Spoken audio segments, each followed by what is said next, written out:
بسم اللہ الرحمن الرحیم۔ محترم ناظرین، السلام علیکم ورحمۃ اللہ وبرکاتہ۔ ناظرین، آپ کی خدمت میں پیش ہے قبض کے لیے بہت ہی معیاری نسخہ۔ وہ حضرات جن کو دائمی قبض رہتی ہو اور کسی بھی علاج یا دوائی سے ٹھیک نہ ہو رہی ہو، تو یہ نسخہ ایک دفعہ ضرور ٹرائی کریں۔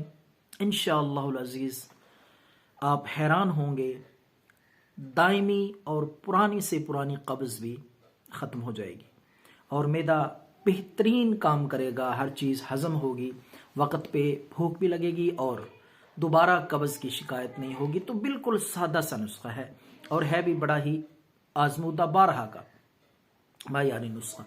تو قبض کے لیے نسخہ نوٹ فرما لیں، انشاءاللہ آپ ساری زندگی دعائیں دیں گے وہ حضرات جن کو قبض کی شکایت رہتی ہے۔ تو پہلی چیز ہے اس میں، وہ ہے گل بنفشہ۔ یہ ہر پنسار سٹور سے آپ کو بآسانی مل جائے گا، گل بنفشہ۔ دوسری چیز ہے بادام روغن۔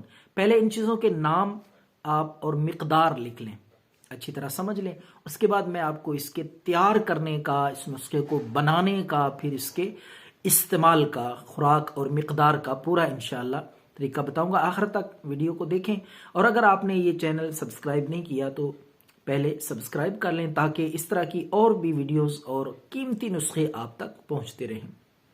گل بنفشہ، بادام روغن اور پانی، تین چیزیں ہیں اس میں۔ تو سب سے پہلے آپ نے گل بنفشہ ایک چھٹانک یعنی 50 گرام گل بنفشہ، اور روغن بادام بھی آپ نے ایک چھٹانک اور 50 گرام یعنی کہ لینا ہے۔ تو 1.5 کلو پانی، بلکہ آدھا کلو پانی لے لیں، آدھا کلو تازہ سادہ پانی لے کر اس میں ایک چھٹانک 50 گرام گل بنفشہ رات کو بھگو کے رکھ دیں۔ تو صبح اٹھ کے اس کو آگ پہ اچھی طرح پکائیں۔ جب پانی آدھا رہ جائے تو اس کو اتار لیں۔ اتارنے کے بعد اس میں آپ وہ بادام روغن 50 گرام وہ ڈال دیں۔ تو اس کے بعد پھر آپ نے اس کو آگ پہ پکانا ہے، اتنا پکانا ہے کہ پانی جو ہے نا وہ بالکل ختم ہو جائے، جل جائے، صرف روغن بادام بچ جائے۔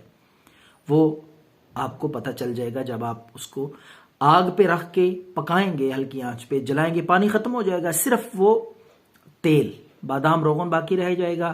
تو جب سارا پانی جل جائے اس کو اتار لیں۔ اتارنے کے بعد اس کو ٹھنڈا کر کے محفوظ کر لیں چھان کے۔ تو یہ آپ 6 ماسہ روزانہ نیم گرم دودھ کے ساتھ آپ یہ استعمال کریں، انشاءاللہ العزیز 2-3 دن میں پرانے سے پرانا قبض بھی ٹھیک ہو جائے گا۔ دعاؤں میں یاد رکھیں۔ اللہ ہم سب کا حامی و ناصر ہو۔ والسلام۔